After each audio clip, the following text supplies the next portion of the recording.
You're going to find your own Achilles heel, because how you see others is how you see yourself. If you are angry with others, you are angry with yourself. If you disrespect others, you disrespect yourself. If you love others or you hate them, that's how you feel towards yourself. And you feel it at some level because you feel that the world at some point, be it when you were 4, 5, 10, 20, was similar to you.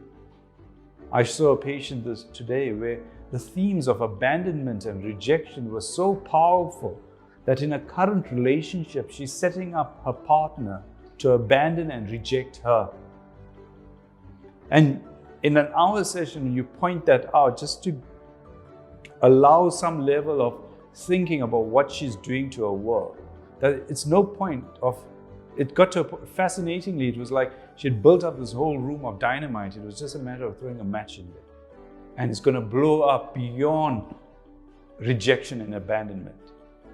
Even though, interestingly enough, the partner is refusing to abandon the ship, may I call it that. And we create the world on the outside. The world that we create on the outside is actually a reflection of the world on the inside. How you see the world on the outside is how you see yourself on the inside. If you are calm, cool, collected on the inside, you are calm, cool, collected on the outside. Yes, crazy situations happen, terrible situations happen, but who would you rather lead you through those crazy, terrible situations is someone who's calm, cool, collected. I'm a doctor, and if there's a crisis of someone bleeding on the floor and I got freaked out, it wouldn't do good, right? Even to the people around, like what this doctor is doing. Hopefully the years of training allow me to be calm, cool, collected, because the situation doesn't faze me. I know how to deal with it. So you have to approach it with calm, cool, clarity. Why? It makes the person calm, cool, collected, who may be going through that trauma, and even those around you. And what you do when we become emotional is reflect what's going on the inside. So some situations, by the way, as you may be saying, because we spoke of friendships, how do you cut off partners? How do you cut off girlfriends, boyfriends, spouses? Is sometimes recognize, this is very, very important as well. First of all, you got to meet the person where they're at. What do I mean by that? If they're in a nasty space and you want to help them, you got to meet them there. You can be talking about how great the future is, but you got to meet them where they're at. And as much as you meet them where they're at, you have to then assess whether they actually do want to change or they want to stay where they are. Example to use, all of us who were back in high school had dreams and aspirations. I spoke of the 15, 16 buddies, that matric farewell night, and where you stayed up till 6 in the morning, and all of you, or the final day of school where you wore your school uniforms, you remember those, and you all looked the same because you all wore the same tie, same shirt, white shirt, gray pants in my day, even had the same kind of knapsack, which was the fashion of the time or whatever it is. And you look back on all of you, all like 16, kind of, maybe a bit too much acne or whatever it was, and look at where you are now.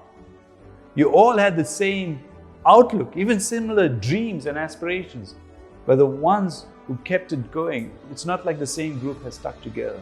Some people are still exactly where you left them. You go back to the same street, same town, they're there. And you have probably traversed the world and come back. Now, if you had stuck around waiting for them to move, you would have waited your whole life. You have to detach, forgive, let go, and forget. Detach means be wary that you do your best, but you do not get attached to the outcome of what you do. That means you can help everyone in your space, but whether they want to shift is another problem altogether sometimes. Detach, forgive. In your mind, forgive those who you feel have let you down. Because by forgiving them, you actually free yourself of the emotions you carry. Let go. We're all holding on, but This is the reason why I can't. You don't understand why. And we're holding on. And by holding on, we give energy, focus, value, power to those in our lives. And you look back and you think, geez, my brother, my father, my sister, my partner, my boss, what you're doing is you're holding on to them. No one's holding you back. You got to decide. Hopefully, we're not in an age of physical slavery. You mentally have to set yourself free. And the fundamental is forget. And you may say, wait a minute, how dare I forget that? Learn the lesson. But forget the emotional consequences it had on you, because you are going to carry that weight, that burden of depression, anger, stress, anxiety. Let that go. Learn the lesson.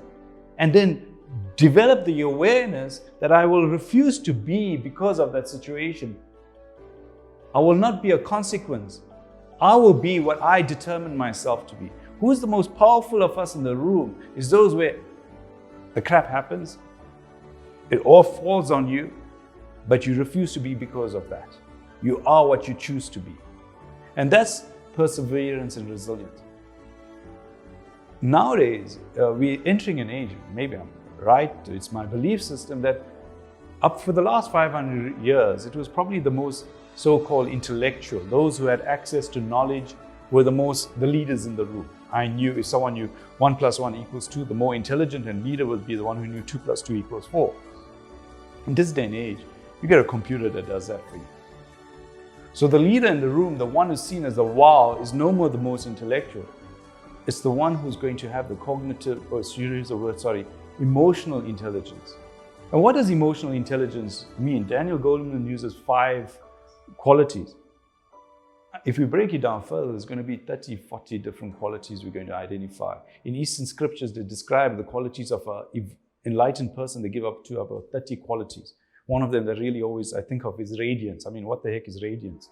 It's a quality that you enter a room and people are just captured by something about you. And it's not your arrogance or obnoxiousness and your ego, it's your humility that draws you. And you and I have to develop that. And part of that emotional intelligence is perseverance and resilience. That means I will not let situations or persons or people make me. I will make myself. And yes, people will throw the absolute at you, where you'll be saying, I said the sky is blue, but everyone insists it's green or pink or yellow. And even though you're standing in front of a jury or Spanish Inquisition or your family, they'll say, you are wrong, the sky is pink. And you're thinking they're probably smoking something, but the world will support them. Why? To test you on your resilience. The world is not here to prove you are right in terms of logic or rationality, or sometimes even wealth or health. It's here to prove you're authentic to a true cause. Because who cares about the logic and rationality of the moment? And we put that on a pedestal. We have programs on TV about earning health, wealth, and that's a competition set by society because they have to decide a winner to give the prize to. But what if you are in the competition of life? It's not the same societal competition. You are not going to be judged according to society's rules. As the biblical scriptures say, there's a different judgment there, and it's not going to be on the rules that were brought up on planet Earth. It's about whether you live yourself completely, abundantly, infinitely, and eternally, true to principles that may be still in its infant stages on planet Earth currently. And that's where you're living true. Yes, you may not change some of the people in your lives, and you may have to let go, forgive and forget, and that's fundamental to your growth. And yes, I cannot guarantee you, and this is very important as well, that you will be rewarded, appreciated, acknowledged, approved, and have your statue in some square or have some airport named after you. But you may have contributed more to life and mankind, and even at minimum your kids, than any other human being in a more powerful way. Because even Mandela had a mom and dad. Who knows what they said to him that instilled that fire within him? Or Martin Luther King or Gandhi or Mother Teresa. All right? And there's no statues of them, I assume, anywhere. But they left a more powerful legacy on this planet because those are names of people that all passed away, yet we all know who I'm talking about. And that's what, so your truth, your authenticity may not necessarily be about you gave freedom to a country. It's about the children that you gave birth to fundamentally shifted the world because you taught them a different message. Not different, but powerful message.